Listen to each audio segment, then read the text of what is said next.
So Hans, so Hans, I had looked up um your point about the smallpox blanket being used against Native Americans as being some kind of fiction.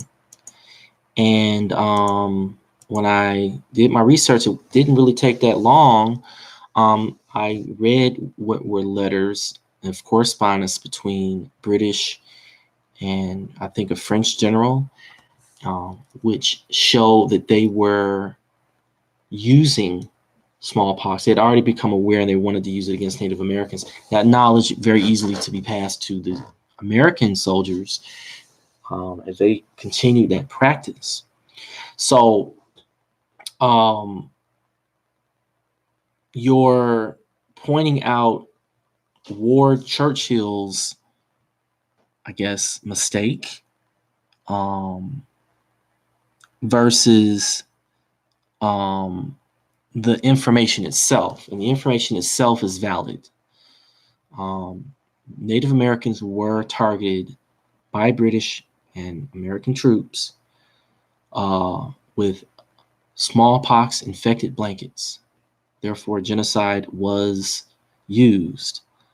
I think the issue in your citation here is whether or not the use of this would be tantamount to genocide. That wasn't how you articulated the issue. You articulated the issue on whether or not the blankets were used. And like I said before, one, you do gravitate towards attracting white supremacist type of racists with this. Two, you are trying to deceive your listeners. You're confusing the how and the why. You're confusing this detail with that detail. And three, you are making a case that allows you to falsely accuse people who are innocent and provide cover for people who are guilty of evil doing, which is a satanic process. Now, we're going to listen to your comment, and then I'm going to read to you my knowledge. And the only reason that people ever find out about it is probably because inconsistencies in the story. Because at the time that this was supposed to happen, their understanding of disease wasn't even the same. So they wouldn't have thought of biological warfare like this. So I think that's one of the big reasons this one got called out. But you said they wouldn't have thought of biological warfare like this. So what they did say was, and this is the letter directly from that general at the time, you will be well to try to inoculate the Indians by means of blankets, as well as to try every other method that can serve to, I believe the word here is, it's a word that isn't used, entropate the miserable race. I think this word here, entropate, is probably the equivalent to exterminate. We'll find out.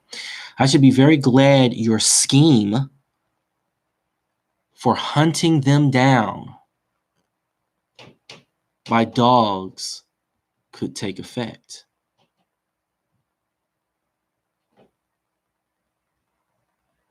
Huh. So it looks like you have been busted for lying, Hans.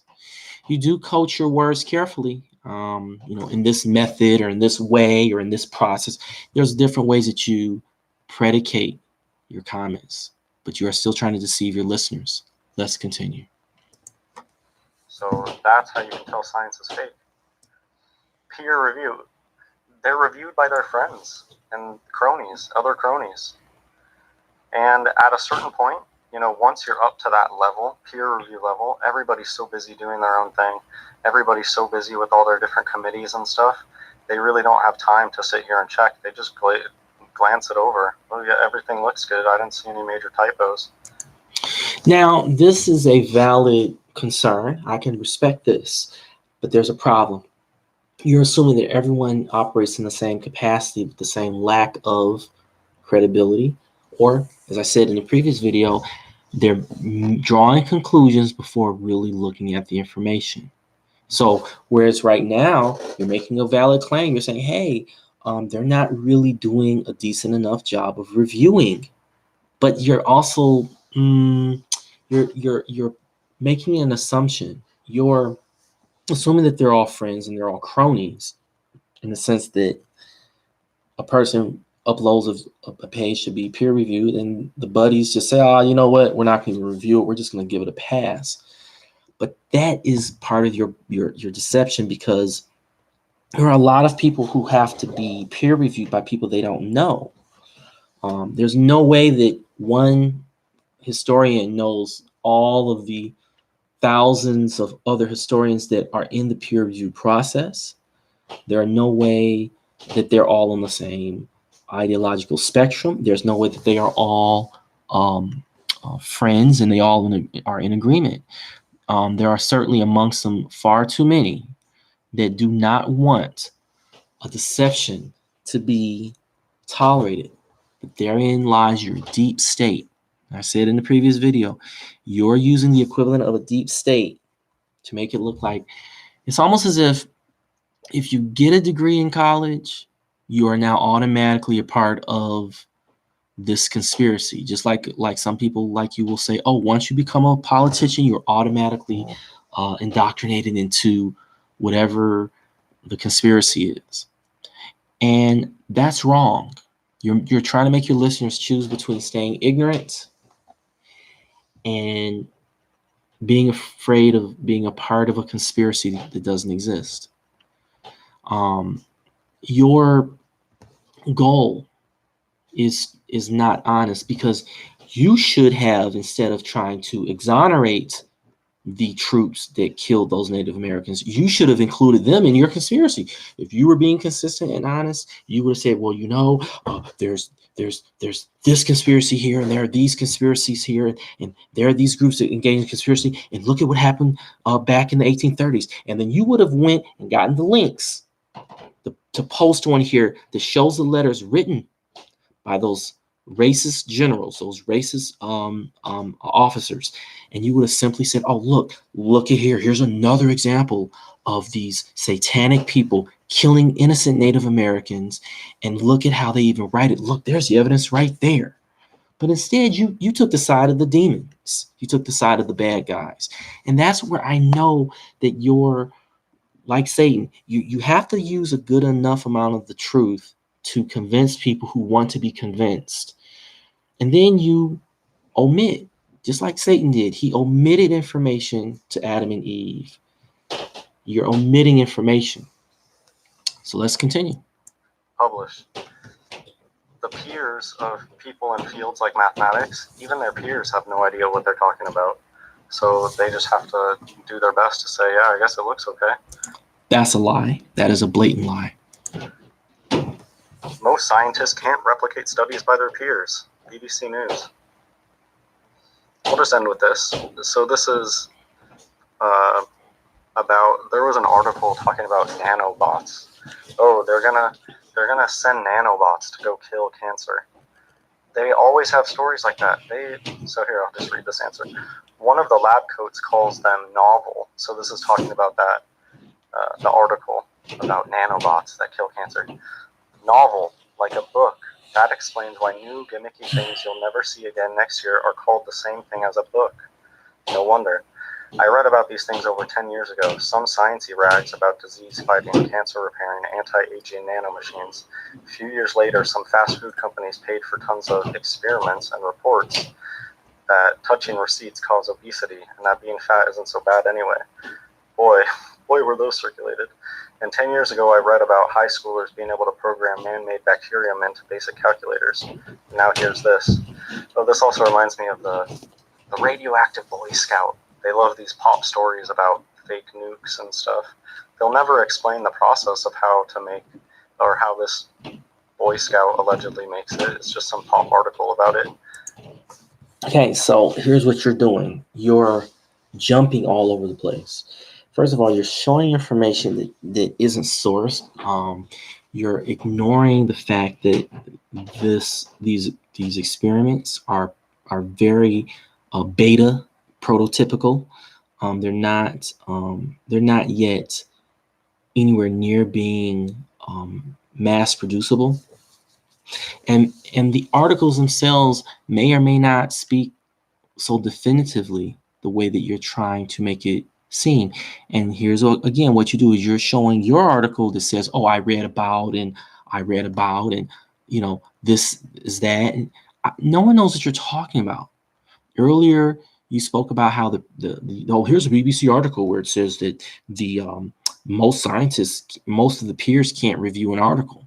Well, let's look deeper into that, because it doesn't require 1,000 peers to review a peer-reviewed article. A lot of the scientists in one field of study are specialists. The articles that are being reviewed are in a special niche part of a broader scientific discipline. So that BBC article may be or may not be acknowledging that, to say, oh, hey, most peers can't review this, the peer review articles. Well, most of the peers may not be specialized in that field that's being peer reviewed. But if there's 10,000 astrophysicists, but only 100 of them deal with a specific type of particle field theory that explains certain phenomenon like gravitational waves, then those 100 or so, or how many many will peer review the article, which would then make the BBC article make sense. Hey, 90-something% of astrophysicists can't review it. Yeah, well, those are specialists in other areas. Continue. Nukes are not real. Okay, that's it for this video. I used to believe in science. I used to be in the cult of science, and I broke free from that. Jesus Christ is the truth. I came to this stuff later. I came to Jesus Christ later. I was raised agnostic. Jesus Christ may very well be the truth, but that has nothing to do with knowledge. God praised Solomon for seeking wisdom. Wisdom requires knowledge and thoughtfulness, patience, clarity, and the ability to discern. You're not exhibiting those things. You have a very one-dimensional, very ignorant view of what Jesus stands for. And when you sit up here and you justify killing women, men, and children and babies by lying and making it seem like it didn't happen, that shows me that you are a part of the satanic cult, that you try to speak up. And hey, my theory still holds true. The demons will try to make their victims look like the demons.